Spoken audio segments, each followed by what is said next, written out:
Hey guys, it's Clacky here. So I've had quite a lot of messages asking, how do I approach events, what heroes to use, items, etc., etc. Fortunately, at the moment, there's an hour and 20 minutes left of the Great Literati event, but I'm currently sat in number one for all of those. There's people pushing really hard and coming close to the scores, so it's been a really good fun challenge.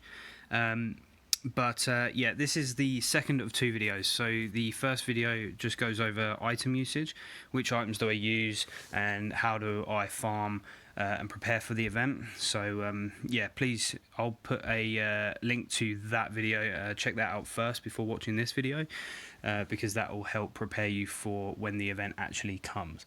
So over the month, obviously, you'll be farming items to make sure that you've got enough to challenge the event. That way you don't have to spend any money refilling items and trying to chase. It's completely free, cheap, and it's part of the game. So yeah, check that one out. So in this video, I want to talk about heroes and troops. In every difficulty, there are limitations. So normal, you can use N and R heroes. So you can use 3-star that are evolved into 4-star, and before I create a team, I'm just going to go through each one. So hard, you can use 4-star, 3-star heroes, 4 stars that are evolved into 5, so S, R, and lower. And challenging is kind of unlimited. You can use any items, any heroes. So I might have explained in my evolve video that I started off knowing that I was going to try and attack these events. I think I was playing for about 2 weeks when I hit the first event. That was the Immortal event, and I'd been leveling up my area of effect heroes. Now I start with 3 stars because when you hit events, you want to hit them quickly. There are 5 different ways that the events are chalked up in terms of score. There is an explanation here. So consists of 5 parts: killing score, speed score, combo score, remaining HP score, and revive deduction.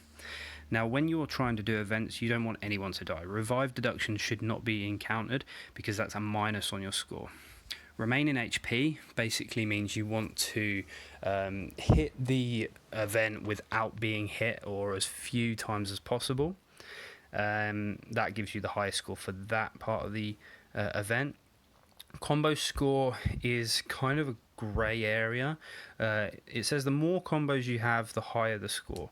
So I asked support how that's calculated. They didn't give me a complete answer, but I think it means if you score a high combo to start and don't move tiles without getting any combos, because that is bad for your score. So you just want to make sure that when you're attacking each stage, you're not hitting any one move tiles, no combo, one move tiles, no combo. You want to get a high combo, start hard, and that usually revolves around starting with a great board. So as you'll see when I'm putting my teams together, I put my teams together mono, but I'll get into that shortly, because that's more relating to the killing score and the speed score. So the killing score is actually just about HP. So I think as you go through each of the stages, then you'll realize your score's getting higher, and that's because the first 2 stages are always mobs of 3. So your first stage is 3 mob, second stage is another 3 mob, and then the last stage is either a mob of 2 normal enemies and a boss, 2 bosses, or 3 bosses. And then obviously the more bosses you get, the higher HP score there are, which gives you a higher killing score. So that's kind of always going to be the same. If you finish the level, it should be the same if you do it fast or slowly. And then the combos, the speed score is how fast you do it, as simple as that. So to best prepare yourself to do it fast, I like to attack mono.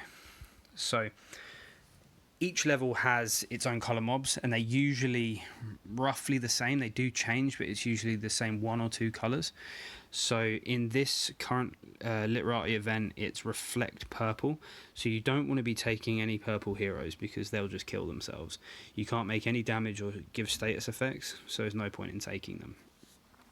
Quite often you find that when you have a Reflect, it means that you want to take the opposite colour because that's going to appear quite often. So when it's Reflect Yellow, like it is now, you're going to want to try and take a stack of yellow heroes to best prepare yourself. Like I explained in the Evolve event, I think obviously I wanted to make sure that I could do good on the normal event, so I leveled up my 3-star heroes. I wanted to make sure that I could get the Ascension items in the rewards so that I could then move on to my 4-star or SR heroes. So I started with these guys. All the heroes, or if I can, most of the heroes I'll use a area of effect, and that means any hero that effectively hits all the enemies or at least 3 enemies. In the events there's never more than 3 enemies, so heroes like this will always hit the middle and 2 side enemies, which is really useful. It basically means you can kill all the enemies as you go along instead of just individual. So if you can, try and level up these kind of heroes. So when I'm choosing the heroes as well, I'm also looking for the highest attack stat. Now, I have a list of heroes that I put together. I'm going to make that available soon, and that's basically going over, in a spreadsheet format, all the heroes, so you can see which have the highest attack stats, and likewise for setting up arena defenses, defense, and health. But I'll get to that another time. So for your Yang heroes, this guy is a very good hero to use for events. So I've got 3 of those, and then Chen Deng, because I didn't have any more. I think I'd go 5 Liu if I could, but currently don't have that. So that's the setup for the heroes when you're going against purple mobs. Each time that changes, you want to change your team to reflect that. So there's quite a lot of water enemies. I unfortunately don't have any area of effect wood heroes, but I do have Hang Dang, and they're all evolved, and a water mirror. So this is another combination you can use. You want to put an attack buffer with your single hero, so you make sure that they're absolutely going to kill the enemy that they're put in front of. That means you'll get through it quicker. So like I said, you go mono, you come against the mobs you're going against with the opposite colour. You start with a good board, you hit that board with the strong effect colour, and then the first set of mobs should die. You kill off the second guys with all the specials, and then and your items too, so you cause maximum damage and kill them off quickly. So this is kind of the setups that I'll use, and you just need to change those based on whatever you're coming up against. So I was going to give a bit of a demonstration. I think there's when I approach trying to improve scores, I just look at which ones are higher or lower than the previous battle. So say, I know there's one somewhere. Okay, so stage 9 on normal, I have a higher score than stage 8. Now that could be because the enemies on stage 9 have a higher HP than stage 8, but I still feel like I could probably beat that score. So let's just look and approach it. So it's a normal difficulty. Now I can't remember what mobs are on 9, so what I'll do is I'll set up with yellow, because we know we're going to be facing purple mobs. Let's just attack that now. Okay, so it's red mobs, so we're probably best taking our blue heroes, but yeah, that's a good way of gauging who you should take. So look, that's a lot of red here guys to face. So let's change to our blue team. So that was just a quick look to see what we were coming up against. So for my blue team, I'll use Water Mirror and my Lydians. Unfortunately, I don't have any area of effect for blue, or water, sorry. So that's just going to have to do for now. So the next step is troops. Now, don't be confused. Troops are a huge part of this. For 2-star, there are 2 types of troop. And main thing you're looking at is attack. So one of the troops will have a 10%, and this is the same over every single element. So 10% is the best base level troop for 2-star. Then you have a 5-star, which is more geared towards defense.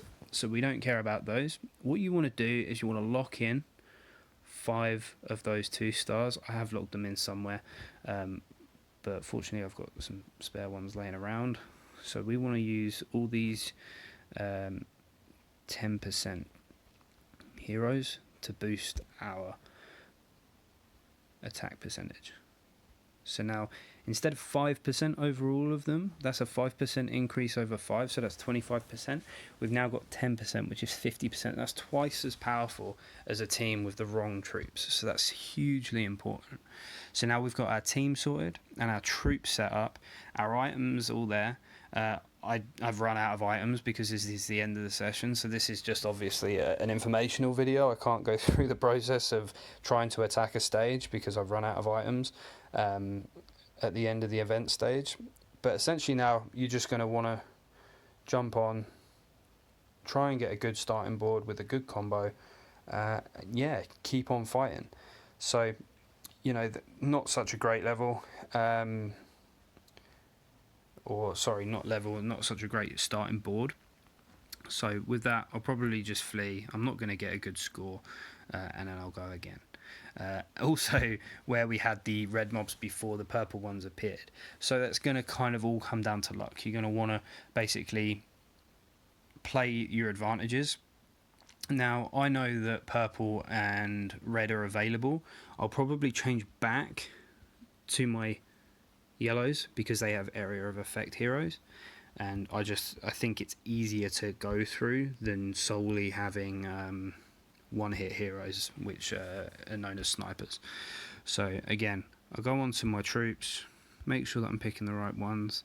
So these guys with the knives, they're my 10%, so I'll make sure that every single one I choose is one of the 10%. And not choose one that's already being used. Like that. That guy.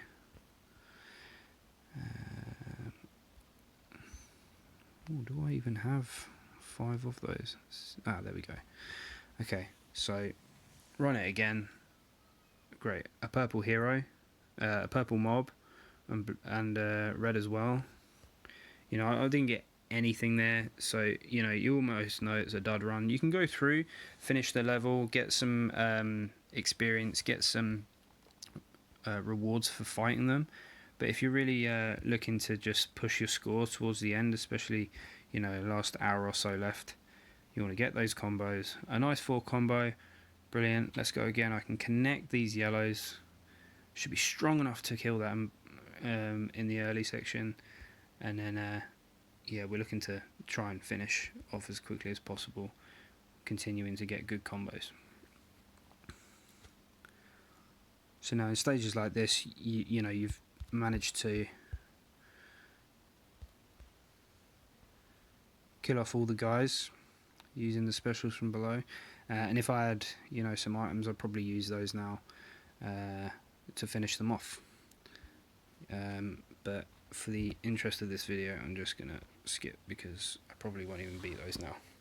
I think that's basically it. If anyone has kind of any questions or any more information they wish to get from events, please leave some comments in the comments section. I'll be happy to answer any questions people have got. What heroes are you guys using? There's a lot of people close behind me. I could be doing something and scoring lower on some levels than other people, so I'd be interested to know from you guys as well what you're doing, which heroes you like to use, which items you think are best for causing maximum damage. If you like the information that you're getting from me in the videos, please like, subscribe to my channel, and as always, thanks for watching.